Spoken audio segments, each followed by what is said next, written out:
الحمد لله وحده والصلاة والسلام على من لا نبي بعده أما بعد فأعوذ بالله السميع العليم من الشيطان الرجيم بسم الله الرحمن الرحيم حاميم والكتاب المبين إنا جعلناه قرآنا عربيا لعلكم تعقلون وإنه في الكتاب لدينا لعلي حكيم صدق الله العظيم رب اشرح لي صدري ويسر لي امري واحلل عقدة من لساني يفقهوا قولي آمین یا رب العالمین۔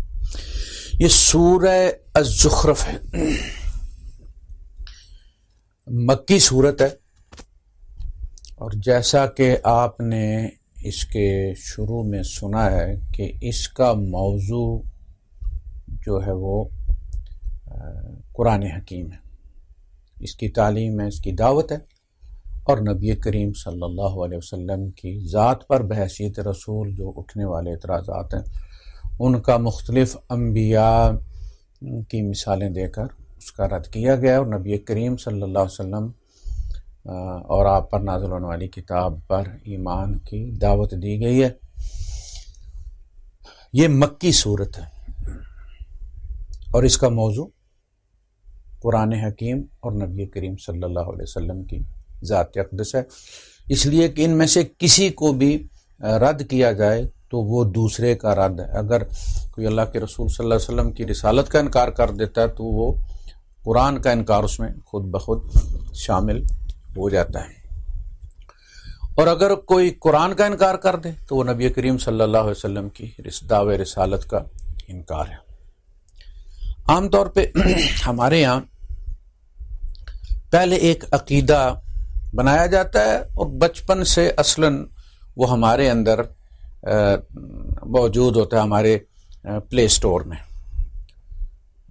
دادا دادی کی کہانیاں، والدین کی کہانیاں سنتے ہیں، اور ایک عقیدہ ہم اپنا ایک بنا لیتے ہیں۔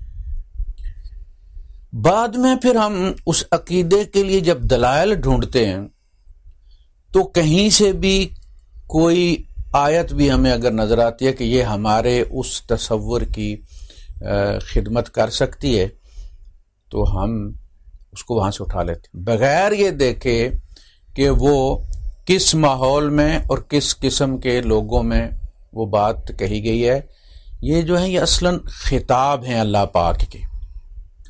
مکی جو دور ہے اس کی صورتوں میں احکامات بہت کم ہیں، ساری دعوت ہے، اور وہ دعوت ہے توحید کی، رسالت کی اور معاد کی۔ اللہ پر ایمان لاؤ، اس کے رسول پر ایمان لاؤ، اللہ اپنے رسول کے ذریعے جو احکامات دے، جو اوامر ان کا اتباع کرنا ہے، جو نواہی ہیں جن سے روکے ان سے رک جانا ہے، اور پھر قیامت کے دن اللہ پاک کے سامنے تمہارے اس عمل کا رزلٹ دکھا دیا جائے گا۔ اگر فَأَمَّا إِنْ كَانَ مِنَ الْمُقَرَّبِينَ فَرَوْحٌ وَرَيْحَانٌ، اگر وہ مقربین میں سے ہے تو موج ہی موج، وَجَنَّةُ نَعِيمٍ، اور نعمتوں والی جنت۔ وَأَمَّا إِنْ كَانَ مِنْ أَصْحَابِ الْيَمِينِ فَسَلَامٌ لَكَ مِنْ أَصْحَابِ الْيَمِينِ، اور اگر وہ مقربین میں سے نہ ہوا لیکن دائیں ہاتھ والوں میں سے ہو گیا تو سلامتی ہے دائیں ہاتھ والوں کے لیے بھی۔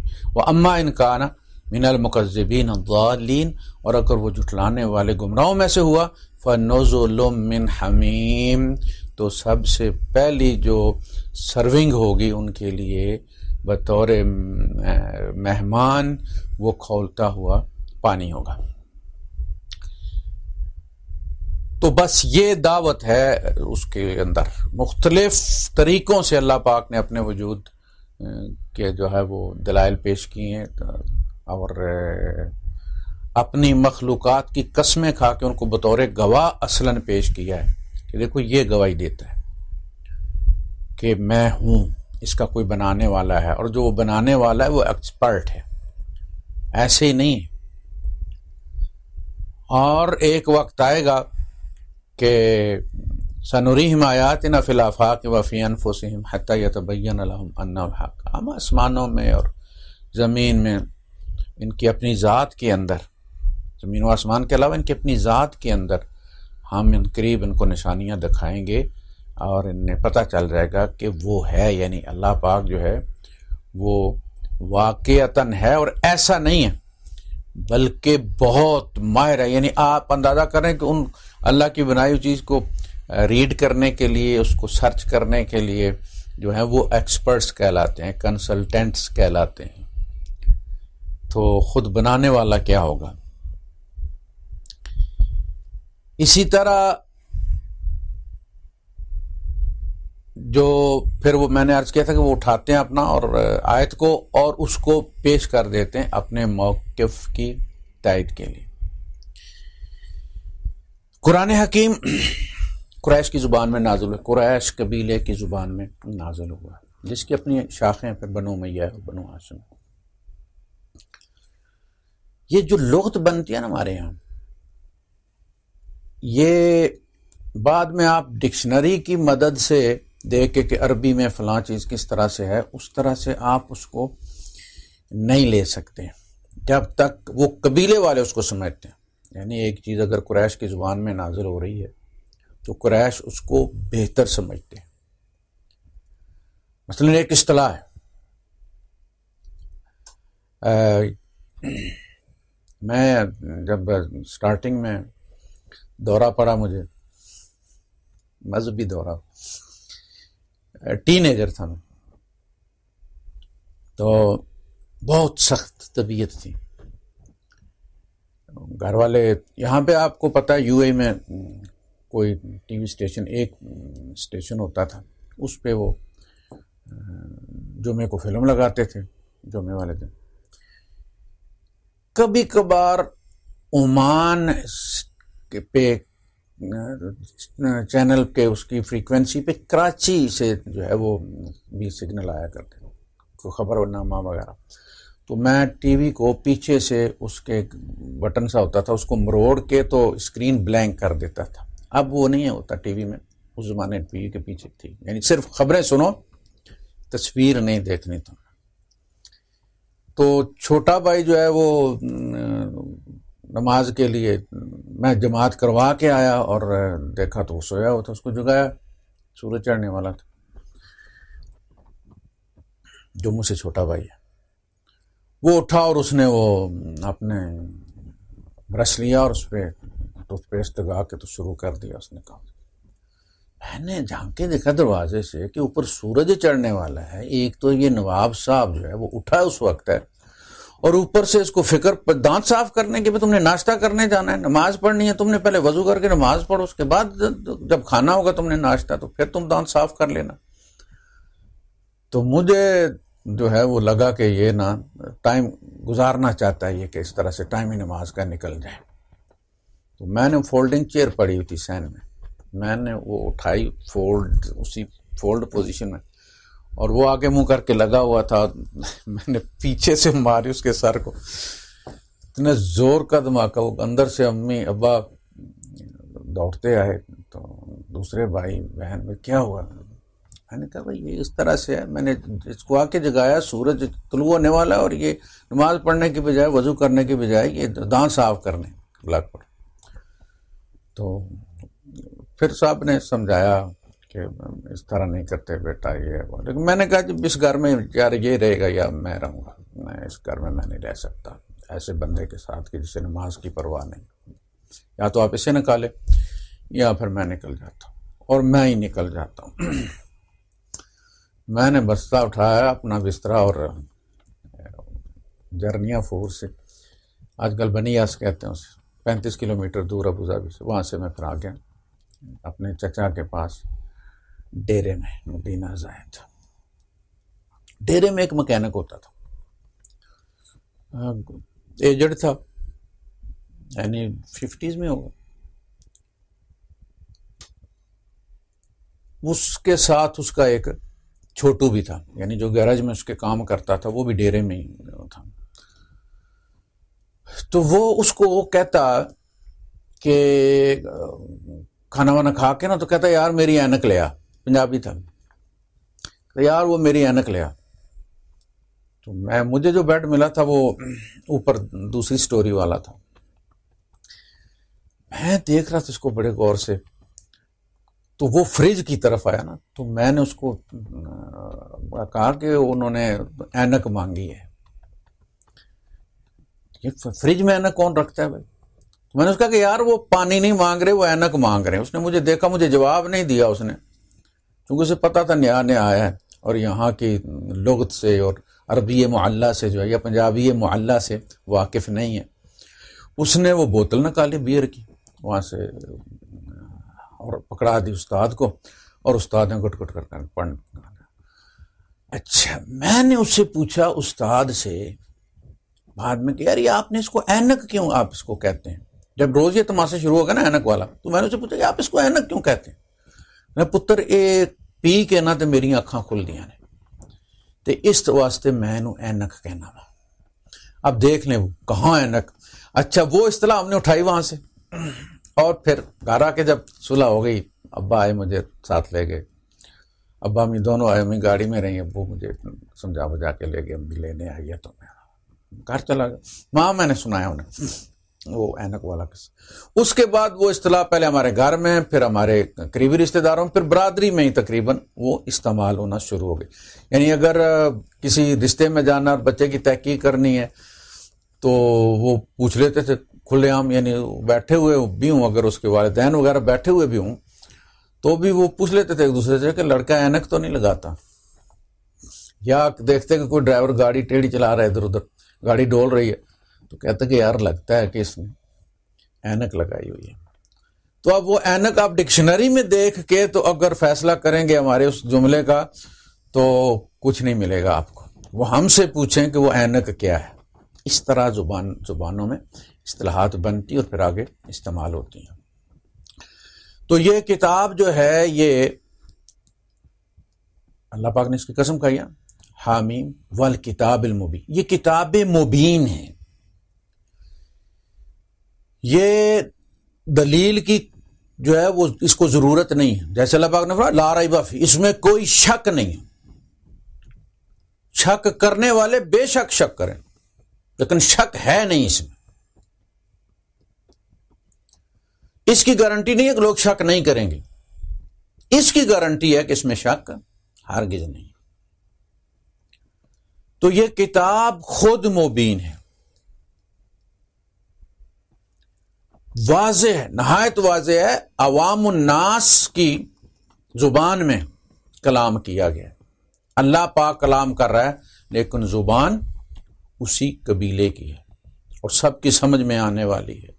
اب ہمارے یہاں کوئی اردو اگر لکھنا شروع کر دیتا ہے لکھنؤ والوں کی اور آج سے 100 سال پہلے کی، تو سب ایک دوسرے کا منہ دیکھتے ہیں. لوگ مجھے کسی کا کلپ بھیج دیتے ہیں مولوی کہ یہ مولوی صاحب نے کیا بات کی ہے، قاری صاحب ذرا اس کو آسان زبان میں ہمیں سمجھائیں، عوامی زبان میں. تو یہ کتاب مبین ہے اور یہ استعمال کرتی ہے استعارے اور اصطلاحات اس معاشرے میں جو سب کے لیے قابل فہم ہے. ابھی میں دیکھ رہا تھا کہ ایک صاحب نے پوسٹ لگائی تھی، بلکہ پیج تھا شاید وہ ملحدین کا، میں اس پہ کمنٹ نہیں کر سکا. اس کا مطلب جوائن کرنے کے بعد ہی میں کمنٹ کر سکتا تھا، میں نے جوائن کرنا مناسب نہیں سمجھا. جس میں اذا زلزلت الارض زلزالها واخرجت الارض اثقالها لکھا ہوا تھا اور کہا گیا کہ یہ فلاں شاعر کا شعر ہے اور یہ حضور کی پیدائش سے بھی 350 سال پہلے ہوا تھا اور فلاں اور ڈینگے، اور آپ کا جو ہے وہ اترا نکل جائے گا اس کو پڑھ کے. اس کا مقصد یہ تھا جو انہوں نے لکھا تھا. اس میں کوئی حرج نہیں ہے. اسی ولی اللہ پاک نے سورت کا مطالبہ کیا، پہلے 10 سورتوں کا اور پھر فرمایا ایک ہی لے، فاتوا بسورۃ من مثلہ، ایک ہی سورت لے، آیت نہیں. اس لیے کہ اللہ پاک کسی کی بات کوٹ کرتا ہے تو بظاہر وہ بات بتائی تو اللہ نے، کلام تو وہ اللہ کا ہے، لیکن بات تو کسی اور کی ہے نا. بات فرشتے کی بھی ہوگی، یعنی ہے یہ کلام اللہ، قرآن کلام اللہ ہے، لیکن فسقت وجہہا، یہ بھی چلے بتا دیتا ہوں، محرم ہے تو ایک دوست سے بیٹھے بیٹھے ہنسی مذاق میں بات ہو رہی تھی تو کہنے لگے یار یہ جو میں نے کہا کہ اس کا ماتم کا جواز کیا، شرعی جواز کیا؟ آپ اپنے جذبات چھوڑ دیں، اپنا کلچر چھوڑ دیں، آپ یہ بتائیں کہ اس کا شرعی جواز کیا ہے؟ تو کہنے لگے کہ وہ حضرت ابراہیم علیہ السلام کی بیوی نے جو ہے وہ جب خبر سنی تھی تو انہوں نے جو ہے وہ ماتم نہیں کیا تھا، یعنی سر پیٹا۔ دیکھیں جب انہوں نے کہا وامرأتہ قائمۃ، اور وہ فی سرۃ، وہ پردے کے پیچھے تھی، دروازے کی اور سے سن رہی تھی کیا مکالمہ چل رہا ہے۔ تو جب انہوں نے کہا کہ فبشرناہ بغلام علیم فسکت وجہ، دیکھیں آپ نے یہ تعجب کا اظہار ہے، فسکت وجہ وقالت عجوز نکیم، ایک بوڑھی بانج عورت اب جنے گی، یعنی انہوں نے ماتھا پیٹ لیا اس خبر کے عجیب ہونے پر، تعجب کے اظہار کے لیے انہوں نے، اور آپ سبھی عورتوں کی تقریباً ایسے ہوتی ہے، یعنی یہ ماتم نہیں ہے، یہ تعجب کا اظہار ہے، یار یہ کیا بات کر رہے تو فسکت وجہ وقالت عجوز نکیم۔ تو میں نے ان سے کہا کہ وہ ہر سال ایسے کرتی تھی، یعنی ہر سال جب وہ خوشخبری والا دن آتا تھا تو اسی طرح کرتی تھی وہ، بس انہوں نے اس بات پہ کر دیا، بات ختم ہو گئی۔ تو یہ کوئی ماتم کا جواز تو نہیں، بیٹی کی خوشخبری پہ ماتم نہیں ہوتا، تعجب ہوتا ہے۔ تو تعجب کو ماتم بنا دینا یہ ان کی دلیل تھی۔ تو اس میں قرآن کریم کو عربی معلی یا وہ عربی جو ہے کہ جسے وہ قبیلہ جانتا، چونکہ اللہ نے پاک نے فرمایا نا کہ کبھی ہم نے جو بھی نبی بھیجا ہے اس قوم کی زبان میں بھیجا ہے تاکہ ان کے لیے حجت ہو، وہ کہہ سکتے ہیں کہ جی ہمیں دوسرے کی سمجھ نہیں لگی۔ تو اس کے لیے ابن عباس رضی اللہ تعالیٰ عنہ بیت اللہ کے ساتھ ٹیک لگا کے بیٹھے ہوئے تھے، ایک بندہ آیا غالباً خوارج میں سے تھا وہ، اور اس نے ان سے کہا کہ ہم نے سنا کہ آپ جو ہے وہ حبر الامہ ہیں اور امت کے بہت بڑے قرآن کے ماہر ہیں، تو میں آپ سے سوال کروں گا، آپ جواب دیں گے؟ کب بولو۔ اس نے 50 آیات میں استعمال ہونے والے بعض الفاظ کے بارے میں اس نے پوچھا کہ یہ کیا ہے، آپ نے اسے اس کا مطلب اسے بتایا۔ تو اس پہ اس نے کہا کہ کیا عرب اس کو جانتے تھے؟ آپ نے فرمایا بالکل جانتے تھے، اور زمانہ جاہلیت کا شعر پڑھا جس میں وہ لفظ استعمال ہوا تھا۔ بندہ قائل ہو گیا۔ 50 آیات میں 50 الفاظ پر اس نے اعتراض پیش کیا، آپ نے 50 کے 50 جو ہے وہ اس کو ثابت کر کے دکھا دی، عربی جاہلی شاعری میں سے، شاعر کے کلام میں سے وہ الفاظ نکال کے بتا دیے جن معنی میں قرآن نے ان کو استعمال کیا تھا۔ تو یہ کوئی قرآن کے لیے ایسی بات نہیں ہے کہ جس کی وجہ سے قرآن جھوٹا ثابت ہو جاتا معاذ اللہ، یا قرآن کی کو جھوٹا ثابت کر دیا جاتا ہے یا کوشش کی جاتی ہے کہ یہ حضور نے ان سے لیا ہوگا۔ بھائی مسئلہ یہ ہے کہ جب اللہ کلام ہی اسی قبیلے کی زبان میں کر رہا ہے تو اللہ کہاں سے لے گا؟ پھر کوئی نہیں بنائے گا زبان، انہیں کی استعمال کردہ زبان کو استعمال کر رہا ہے نا اللہ پاک، ان میں جو چل رہی ہے چالو ہے وہی زبان استعمال کرے گا۔ اب تم اس کے لیے کسی کی غزل لے آؤ گے اور کسی کی شاعری لے آؤ گے اور تم کہو گے کہ جی یہ تو شاعر کا کلام ہے، یہ قرآن میں کیا کر رہا ہے؟ بھائی قرآن ان شاعروں کی زبان میں وہ عربی نہیں تھی، وہ شاعروں کی زبان اور وہ قصیدے عربی نہیں تھے، قرآن عربی میں نازل ہوا۔ یہ کو اللہ کی پراپر زبان نہیں ہے، اللہ کی زبان میں نہ الفاظ ہیں نہ لحن ہے، لہذا یہ عربی کلام ہے۔ اللہ پاک نے اسے نبی کریم صلی اللہ علیہ وسلم کے قلب مبارک پر جب نازل کیا تو اللہ کے اس کلام نے عربی کی صورت اختیار کر لی۔ اگر اللہ پاک موسیٰ علیہ السلام سے کلام کرتا ہے تو وہ پاپ اپ ہوتا ہے عبرانی میں، اگر کوئی پنجابی رسول ہوگا تو کلام اللہ کا اس کے اندر پنجابی کی زبان میں پاپ اپ کرے گا، ٹرانسلیٹ ہوگا۔ اگر کوئی پشتو کا ہوتا ہے تو وہ پشتو میں، یعنی یہ کوئی اللہ کی زبان عربی نہیں ہے۔ بہت بڑا مغالطہ ہے جب عربی اللہ کی زبان نہیں، اللہ کے رسول کی زبان ہے، اور جس قوم سے اللہ مخاطب ہے اس قوم کی زبان ہے۔ لہذا یہ کوئی بات نہیں کہ اذا زلزلت الارض زلزالہا جو ہے وہ کسی شاعر کے، بہت سارے شاعر جو ہے وہ اللہ کے رسول صلی اللہ علیہ وسلم ان کی تعریف فرمائی. یہ تو بہت پہنچی ہوئی بات ہے جو اس بندے نے کی کہ اللہ کے سوا جو ہے وہ جو کچھ بھی ہے یہاں پہ، شاعر یہ کہہ رہا کہ اللہ کے یہاں جہاں جو کچھ بھی ہے وہ بس سراب ہے، عارضی ہے. تو حضور نے فرمایا کتنی حکمت کی بات کی ہے اس نے. اسی لیے فرمایا ان من الشعر لحکمہ، شاعری میں بھی بڑی حکمت کی باتیں ہوتی ہیں. تو خیر میں عرض یہ کر رہا تھا کہ اس قسم کی دو آیتیں بتا کے کہ جی یہ عربی میں سے ہیں تو فلاں شاعر کی عربی میں سے ہیں، تو عربی میں سے ہے نا. اسی طرح ایک بندہ تھا، حضور قرآن رکھوا لے تھے اس بندے سے، اور اس میں انسان کے بننے کی تخلیق تھی. ثم خلقنا نطفة علقة فخلقنا العلقة مضغة فخلقنا المضغة عظاما فكسونا العظام لحما ثم انشأناه خلقا آخر. اس بندے کے منہ سے بے ساختہ نکلا فتبارک اللہ احسن الخالق. ہائے ہائے ہائے ہائے، کتنا پیارا، کتنا برکت والا ہے اللہ، بہترین خالق. اب یہ اس کے دل کی آواز تھی، یہ اس کے دل کی آواز تھی. آپ نے فرمایا ہاکذا انزلت، نازل بھی اسی طرح ہوا، فتبارک اللہ احسن الخالق. یعنی جو بات تم نے کہی ہے وہ اللہ فرما رہا تھا، اور وہ جیسے دین فطرت وہی ہوتا ہے، ایسے جیسے میرے دل کی بات. دین اسلام انسان کے دل کی آواز ہے، یہ دین فطرت ہے، فطرت اللہ التی فطر الناس علیہا.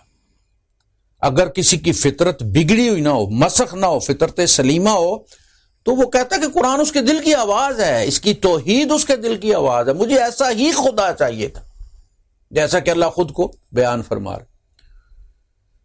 یہ بات ہو گئی.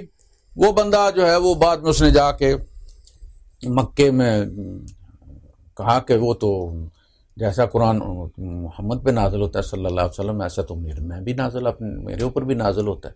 یعنی وہی آیت جو ان پہ نازل ہوئی ہے وہ ان سے پہلے جو ہے وہ مجھ پر نازل ہو گئی تھی. یعنی مجھے فتبارک اللہ احسن الخالقین جو ہے وہ میرے. اللہ پاک ان سے کہتا ہے کہ ان سے پوچھیں کہ زمین و آسمان کس نے بنائے، بارش کون برساتا ہے، اور زندگی موت کون دیتا ہے، اور وہ سارا. تو اس کے بعد تو اللہ پاک کہتا ہے کہ وہ کہیں گے کہ اللہ. الحمدللہ، اللہ کہتا ہے الحمدللہ، ساری تعریفیں اللہ کی ہیں کہ کافر بھی اس پر مجبور ہے کہ یہ سارے کام اللہ کرتا ہے. فَأَنَّا تُؤْفَكُونَ، پھر تم جھوٹ کیسے بول دیتے ہو، کیسے پلٹ جاتے ہو وہاں سے تم. افلا تتقون، تم اللہ کا تقوی اختیار نہیں کرتے کہ منہ سے تو اقرار کرتے ہو لیکن ان چیزوں کے لیے دوسروں کے پاس جاتے ہو. ہمارے یہاں تو ہر ضرورت کے لیے بابا الگ رکھا ہوا نا. خیر یہ تمہید ہے، چونکہ بات کرنی پڑ گئی. تو قرآن حکیم جو ہے یہ موضوع ہے اس سورت کا، اور اس میں آیت نمبر جو ہے وہ جو مس یوز ہوتی ہے، ایک جگہ سے اٹھائی جاتی ہے اور کس طرح مس یوز ہوتی ہے میں آپ کو بتاتا ہوں. حامیم والکتاب المبین انا جعلناہ قرآنا عربیا، ہم نے بنایا ہے اس کو عربی والا قرآن. We made it. یعنی یہی اللہ کا کلام کسی دوسری قوم کے شخص کے اگر کوئی نبی ہوتا تو اس کی زبان میں بنتا. یعنی وہاں سے جو پرنٹ نکلا ہے، جو ڈاؤن لوڈ ہوا ہے، وہ اس نبی اور اس کی قوم کی زبان میں نازل ہوا ہے، شکل میں سامنے آیا ہے. لعلکم تعقلون، یہ اس کو ہم نے عربی اس لیے بنایا ہے تاکہ تم عقل سے کام لو، تمہاری عقل میں، تمہاری بدھی میں یہ آئے، تمہاری اپنی زبان ہے. اسی صورت میں اللہ پاک نے قرآن کے بارے میں فرمایا وَإِنَّهُ لَذِكْرٌ لَكَ وَلِقَوْمِكَ وَسَوْفَ تُسْأَلُونَ، یہ قرآن تمہارے اور تمہاری قوم کے بڑی میموریز میں سے ایک چیز ہے. یعنی تمہاری لوگ بناتے ہیں نا اپنی بچوری کے لیے کہ ہم مر جائیں تو یاد رہیں. کوئی عمارتیں بناتا ہے، کوئی تاج محل بناتا ہے، کوئی قلعے بناتا ہے، کوئی کیا بناتا ہے. فرمایا تم اس کتاب کے ذریعے زندہ رہو گے اس لیے کہ یہ تمہاری زبان میں ہے اور قیامت تک کے لیے ہے. اس کے بعد کوئی کتاب نہیں ہے، اس کے بعد کوئی رسول نہیں ہے. تو آخری آفیشل خطاب جو اللہ کا ہے وہ اس زبان میں ہے، لہذا تم اس کے ساتھ پہچانے جاؤ گے. یعنی قوم کو یہ کہا جا کہ بدبختو، اور تم بجائے اس کے کس پر اللہ کا شکر ادا کرو کہ اللہ نے تمہارے اندر آخری نبی پیدا کیا. نبیوں کی بھیڑ میں کوئی گم ہو جائے، یعنی یہ جو 20-25 نبی جو اس علاقے کے ہیں، جو منظر عام پہ ہیں، باقی کہاں ہیں؟ اللہ تو یہ کہتا ہے نا کہ وَإِن مِّن قَرْيَةٍ إِلَّا خَلَا فِيهَا نَذِيرٌ، ہر بستی میں گزرا ہے ڈرانے والا. وہ چائنا میں بھی آئے ہیں، وہ ہندوستان میں بھی آئے ہیں، وہ کوریا میں بھی آئے ہیں، وہ اور علاقوں میں بھی آئے ہوں گے، لیکن گم ہو گئے نا. اب تذکرہ تو صرف وہی 20-25 کا ملتا ہے جو قرآن میں ہے. رسول بھی، قومیں بھی، سارے کچھ تاریخ کے اس میں انبار میں کہیں کھو گئے. تم اللہ کا شکر ادا کرو کہ تم قیامت تک اس کتاب کے ساتھ زندہ رہو گے، تمہارا تذکرہ ہوگا، تمہاری قوم کے بندے کا تذکرہ ہوگا.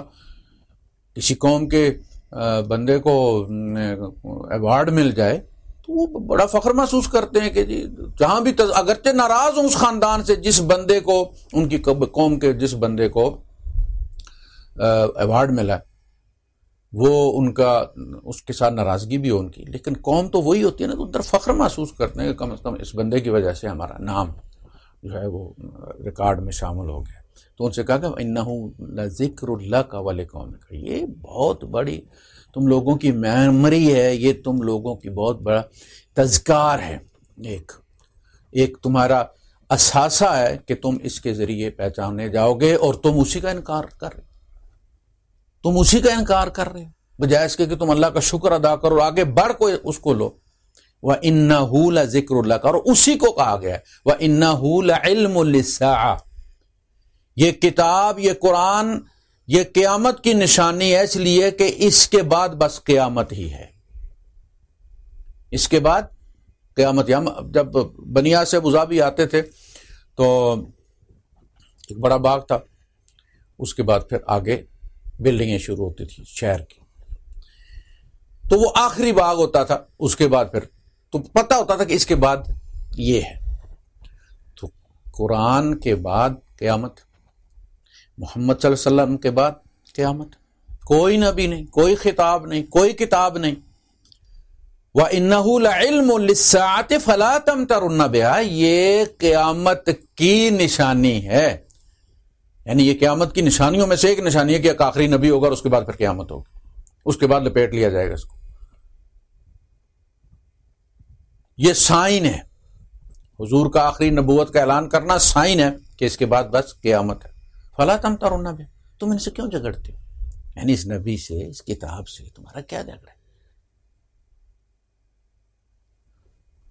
واتبعونی، اور میری پیروی کرو. یہ کون کہہ رہا ہے؟ نبی کریم صلی اللہ علیہ وسلم کہہ رہے ہیں. وَإِنَّهُ، اللہ تو نہیں نہ کہہ رہا، اتباع کا حکم اللہ تو نہیں دے رہا نا. اللہ کا اتباع تو نہیں کیا جا سکتا، اطاعت کی جا سکتی ہے. اتباع اس کو کہتے ہیں جس میں آپ فالو کرتے ہیں، دیکھ کے کسی کو فالو کرتے ہیں، وہ ہوتا ہے اتباع. اس کے پیچھے پیچھے چلنا. اب آپ اللہ کی طرح نماز نہیں پڑھ سکتے، اس لیے کہ اللہ نماز نہیں پڑھتا.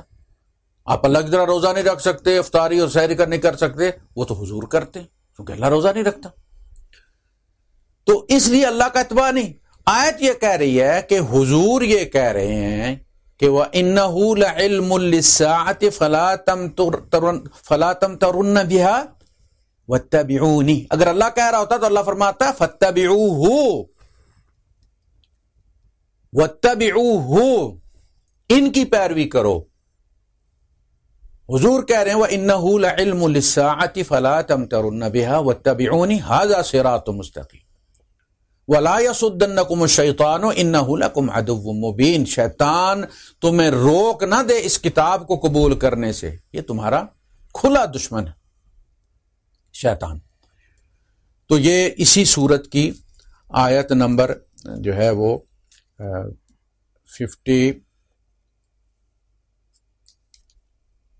57. وَلَمَّا ضُرِبَ ابْنُ مَرْيَمَ مَثَلًا إِذَا قَوْمُكَ مِنْهُ يَصِدُّونَ. اب دیکھیے یہ مکہ ہے، یہ مکہ ہے، یہ کوئی مدینے کی آیت نہیں ہے کہ جہاں اہل کتاب بھی تھے اور مومنین بھی تھے اور مکہ مدینہ بھرا ہوا تھا مومنوں سے، اور ان کو ایک خبر سنائی جا رہی ہے کہ کوئی نبی قیامت سے پہلے آئے گا. اور وہ یہ مکہ ہے، مکے میں وہ ان کے اپنے قبیلے کا نبی، ان کا بیٹا، ان کا بھتیجا، 40 سال ان میں زندگی گزارنے والا نبی کھڑا ہے، وہ اس کو قبول نہیں کر رہے، اور ان کو خبر سنائی جا رہی ہے کہ ایک نبی کوئی ہوگا جو قیامت کے پہلے، وہ تازہ تازہ نبی کو نہیں قبول کر رہے، سامنے کھڑا ہے ان کے، اسے نبی نہیں مان رہے، وہ اعتراض بھی کوئی نہیں کر سکتے اس کے کردار پر،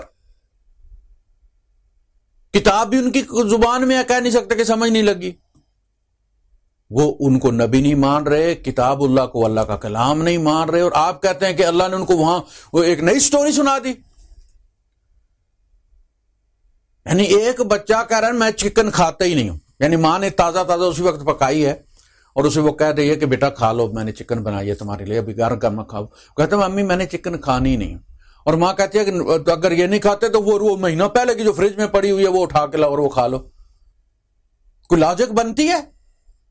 وہ رسول کو قبول ہی نہیں کر رہے، تازہ تازہ رسول کو قبول نہیں کر رہے، گرما گرم رسول کو قبول نہیں کر رہے، وہ ان کے قبیلے کے ہیں، ان میں عمر گزاری ہے، شادی کی ہے، لین دین کیا ہے، بزنس کیا ہے، اور خبر جو دی جا رہی ہے ان کو کہ وَإِنَّهُ لَعِلْمٌ لِلسَّاعَةِ، عیسیٰ علیہ السلام کی بات ہو رہی ہے۔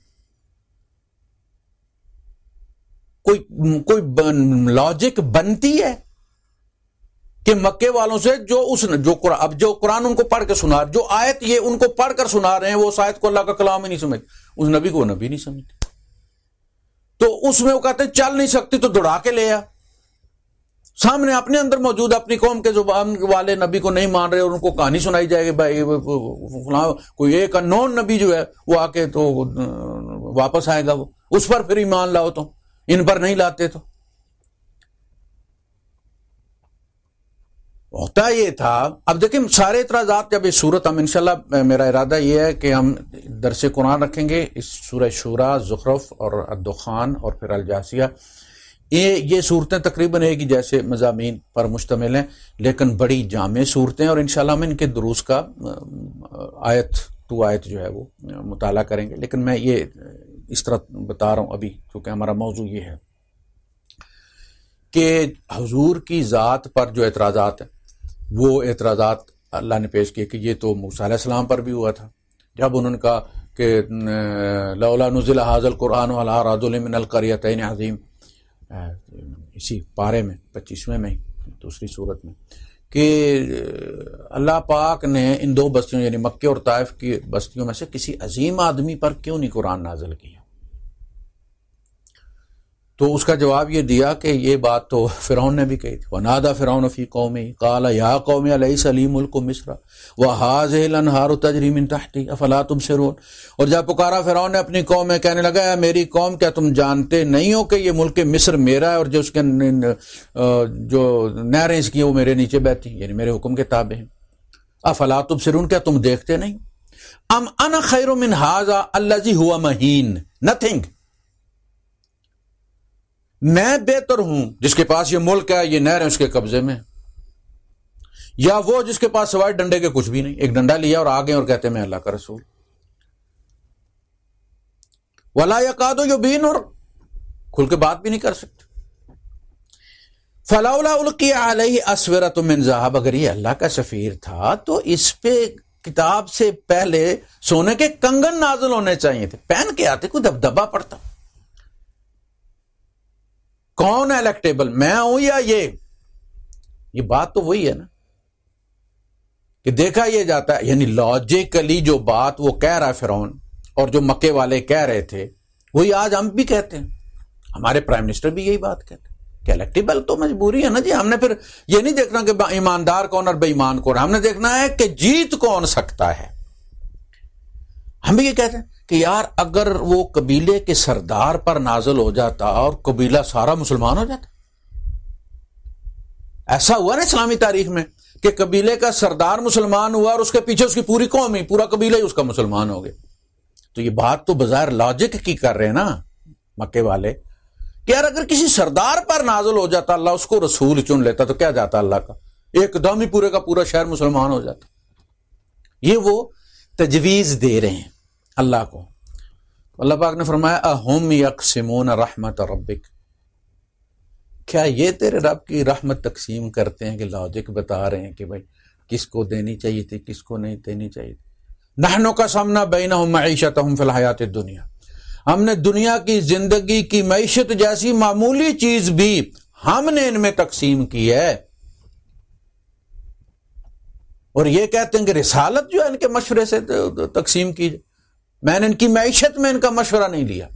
وَجَعَلْنَا بَعْضَهُمْ فَوْقَ بَعْضٍ دَرَجَاتٍ لِيَتَّخِذَ بَعْضُهُمْ بَعْضًا سخريًّا، اور ہم نے ان میں کچھ کو کچھ پر فضیلت دی تاکہ وہ دوسروں کو قابو کر کے کام کروا سکتے اور سوسائٹی میں کام چلے۔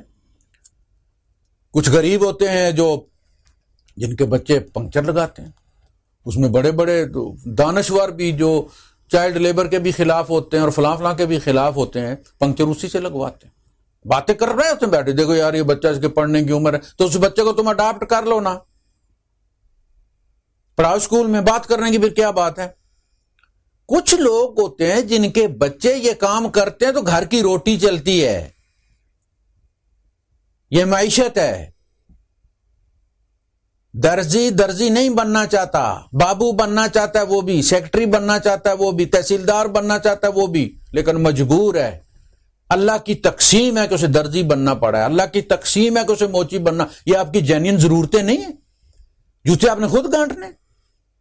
آپ اس کی حالت ذات پہ درس قرآن دے سکتے ہیں لیکن جوتا نہیں گانٹ سکتے، جوتا اسی نے گانٹنا ہے۔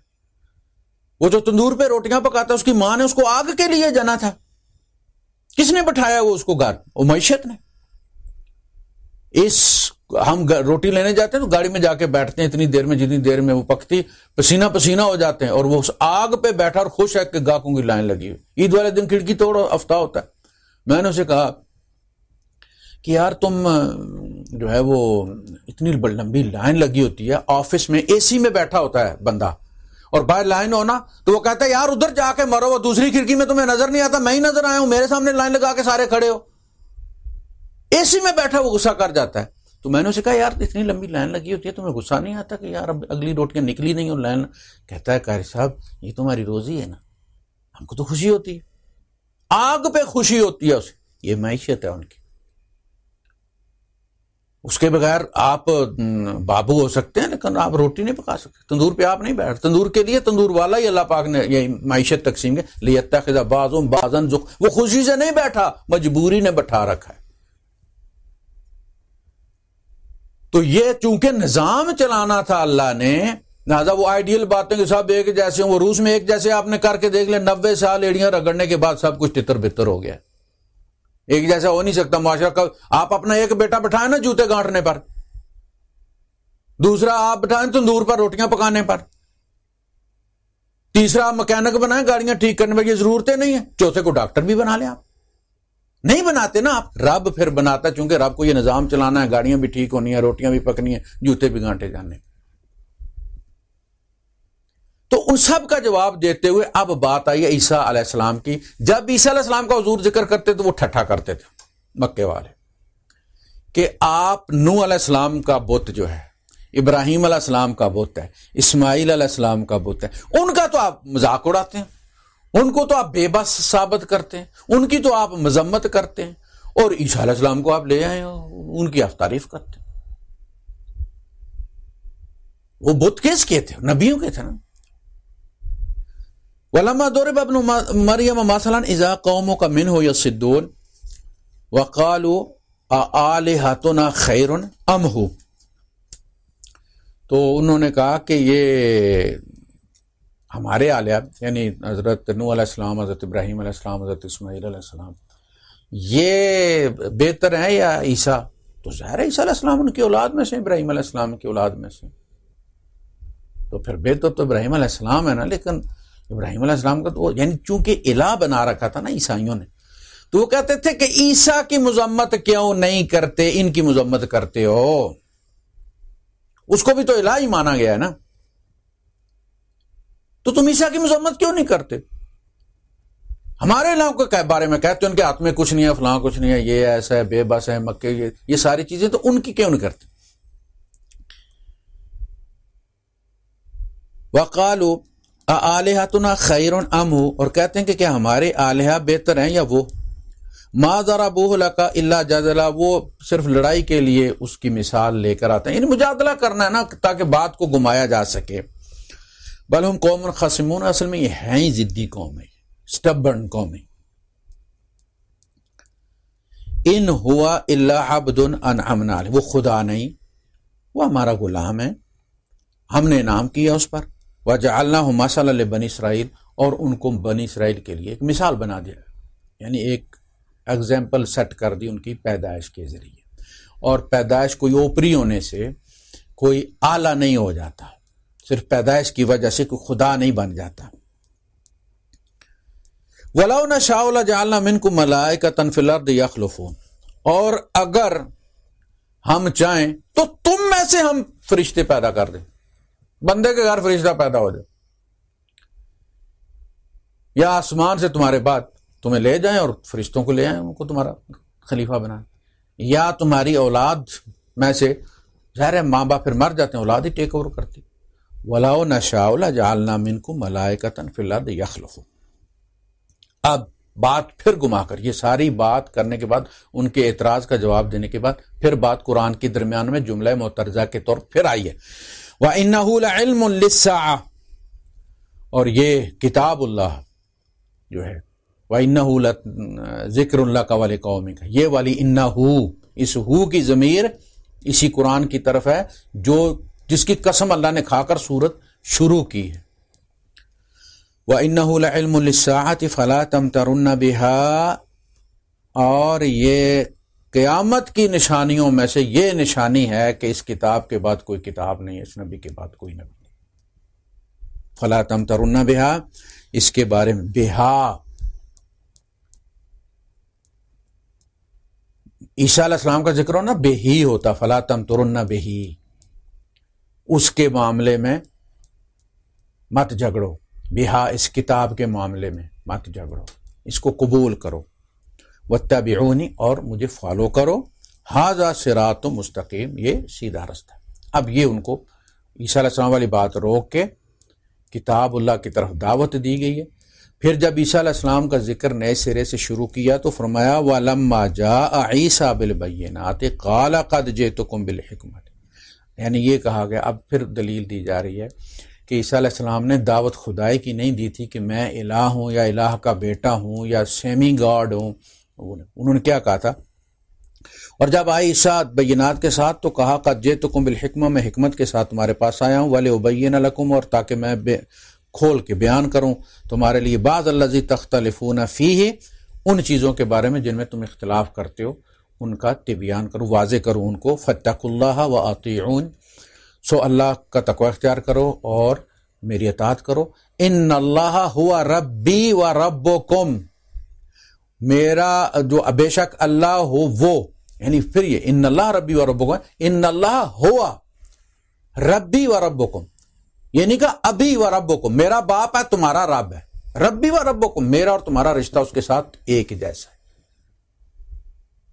میرا بھی رب ہے تمہارا بھی رب ہے، میں بھی اس کا غلام ہوں تم بھی اس کے غلام، فاعبدوہ، تو اس کی بندگی کرو، اس کی غلامی کرو، ھذا صراط مستقیم، یہ صراط مستقیم۔